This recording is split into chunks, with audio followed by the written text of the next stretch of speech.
O programa aqui tem o sustento financeiro de BuurtFonds de Nationale Postcode Loterij de Hulanda.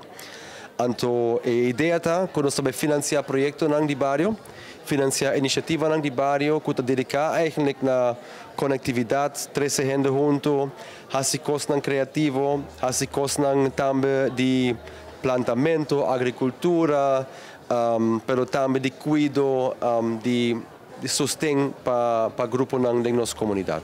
Essa é a bedoeling. O programa aqui também dura 2 anos.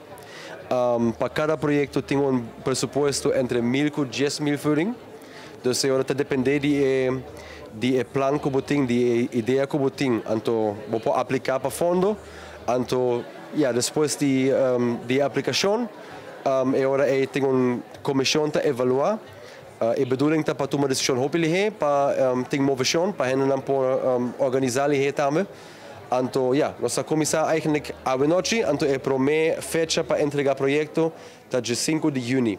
Nós também temos website, website muito simples, que você pode ler informação sobre o projeto. Também tem diferentes idiomas, também tem na inglês, na papiamento, na holandês.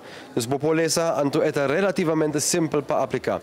Nós queremos visitar algum bairro, sim, especificamente para algum grupo que porta ave não abini, você sai no tuma lugar e sai no tai único tanda. Então que a outra é para tanda de 5 de junho, pero depois não tem mais tanda também para entregar o projeto. Me daqui a maioria de organizações Aruba conhecemos do de Aruba do outro projeto não por reach out na CEDE Aruba na 582-7666.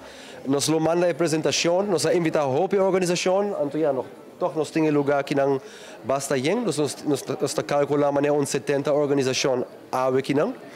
Então, me quero ser bom começo e mostrar que tem interesse. Mas aqui não, me agradeço meu time, gente não hopi dedicar, me agradeço nos partners na Corsão, Unidade de Bario, me agradeço também claramente Stichting Duna e BuurtFonds Nationale Postcode Loterij para o suporte, mas também para a confiança.